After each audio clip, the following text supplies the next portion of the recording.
Don't Release Animals Back to the Wild by Renee Saldana Jr. Sometimes wildlife needs a helping hand. Biologists and conservationists often rescue orphaned, injured, or endangered animals. It's the only way to ensure their survival. Helping animals may require keeping them in captivity for weeks, months, or even years. Endangered species, in particular, may need to stay in captivity for extended periods. That way, they can begin to rebuild their population. Then what? One argument is that wild animals always should be released back to the wild. However, scientific research raises serious questions about the benefits of doing so. For several reasons, it makes more sense to keep those animals in captivity. For one thing, many animals that have been kept in captivity simply can't survive in the wild. This is especially true of animals that were born in captivity or raised in captivity from an early age. All animals are born with certain instincts or natural abilities. These instincts help them to survive, but animals also learn important survival skills after they're born from their parents or other members of their species. These may include how to hunt for food, recognize enemies, and cooperate with others. When orphaned or injured animals are raised in captivity, they miss out on this learning process. Therefore, when these animals are released into the wild, they are poorly equipped to survive. Scientists at the Animal Behaviour Research Group at the University of Exeter, England, examined the survival rates of animals released in the wild. The scientists studied 45 cases that involved 17 different species. The species included wolves, bears, foxes, African wild dogs, and otters. The first group was made up of animals born in captivity and released into the wild. The second group was made up of animals caught in the wild and moved to a new area.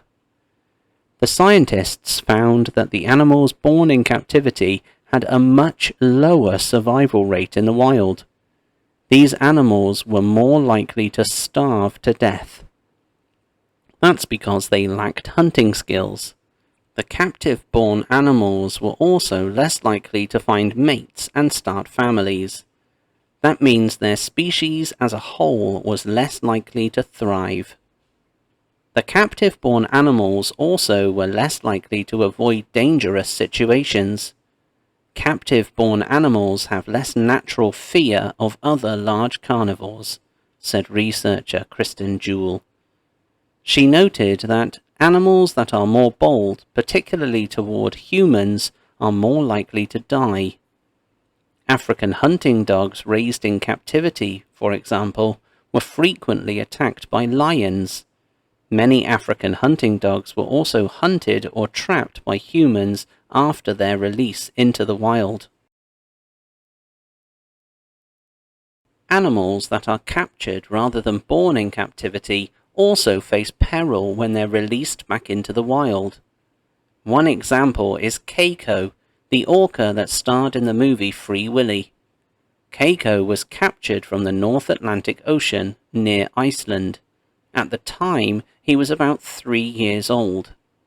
After Free Willy, people around the world pushed to have Keiko released to the wild. The campaign succeeded. First, Keiko was returned to Iceland. There he lived in a huge pen in the ocean. Scientists helped Keiko regain his health after years living in poor conditions. They took him out on ocean walks so he could get used to the open ocean. They even introduced him to wild orcas. Finally, in July 2002, he was released into the wild. But Keiko was unable to integrate into or join a wild orca group. Scientists believe this is key to orcas' health in the wild. Keiko died alone in December 2003. Here's a second reason it makes sense to keep captive wild animals in captivity rather than release them to the wild. Many modern zoos and other facilities offer everything these animals need to live long, healthy, and happy lives, and in many cases, nature does not. Some people object to keeping animals in zoos. They compare zoo life to life in prison, but their objections may be based on outdated ideas. The bare concrete spaces and small cages of the past have given way to far more natural enclosures. Many zoo designers now focus on behavioral enrichment. That means giving animals choices about where to go and what to do. In well-designed zoos, animals can roam large spaces that feature dirt, trees, and other plants, and water. Moats or ditches have replaced cages and wire fences. Animals can climb, burrow, or simply stretch out and nap. They can do what comes naturally. Zoo personnel also provide toys and activities to prevent boredom. Animals have private space too. They aren't always in view of visitors. In some important ways, zoos and sanctuaries improve on nature. In captivity, animals can always eat well. Their food intake doesn't depend on their hunting skills. It doesn't vary according to the season or other environmental factors. Captive animals don't need to compete for scarce resources. They need not fear predators, hunters, or speeding cars. They won't lose their habitat to human development. Regular vet visits keep them healthy, and if animals reproduce in captivity, their babies will be born into and raised in a safe environment. This is particularly important for animals whose species are dwindling in the wild, or entire species that no longer exist in the wild. The International Union for Conservation of Nature, IUCN, lists 33 species as extinct in the wild. 31 of these species remain alive and well in zoos, aquariums, and other facilities. In many cases, these animals can't survive in the wild due to habitat destruction, poaching, or other factors. In captivity, they get the care they need to thrive. Individual endangered animals also may be rescued, taken to zoos or sanctuaries, nursed back to health, and kept in safe surroundings. For example, the Jungle Place in Quintana Roo, Mexico, provides food, shelter, medical care, and attention to rescued spider monkeys. The monkeys were victims of illegal pet trade, poaching, and habitat loss. There's no longer any safe wild environment for them in Mexico. Sanctuaries such as the Jungle Place keep these monkeys safe. There's a third reason to keep rescued wild animals in captivity rather than releasing them back into the wild. Both scientists and the general public can learn a great deal from captive animals. Carefully observing captive animals allows scientists to make discoveries about species' health and behavior that they can't make in the wild. What scientists learn about captive animals can benefit other members of the species that remain in the wild. Seeing wild animals in captivity also helps people appreciate wildlife and wildlife protection efforts.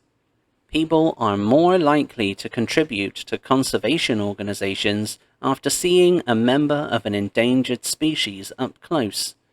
That's unlikely to happen in the wild. Zoos, sanctuaries, and similar places also offer signs, guides, lectures, and other information to educate people about the animals living there. In October 2014, the Monterey Bay Aquarium in California rescued an orphaned sea otter.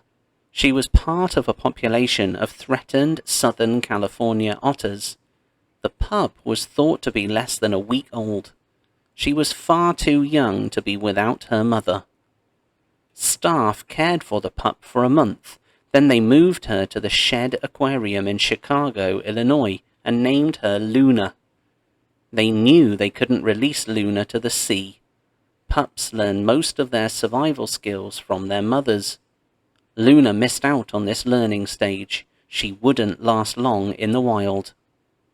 Luna soon became a huge attraction for the public and the media. Tim Binder oversees the aquarium's animal care and its rescue program. He refers to Luna as an ambassador for her species and her ecosystem. Binder says Luna reminds us that what we do on land has repercussions on the ocean environment and the animals that live there, inspiring us to make a difference. By studying Luna, scientists at Shed have learned important information about sea otters and how to care for them. For example, they now know the exact calorie intake and activity levels an otter needs to grow to full size. Scientists can use such information to help sea otters in the wild. In some cases, captive wild animals can and should be released to the wild. For example, if a sick or injured animal can be treated quickly, it can probably be released with little risk. However, for many captive animals, release is not worth the risk. Captivity offers safety, health, and well-being. It may even save entire species. For animals in peril, those benefits far outweigh freedom.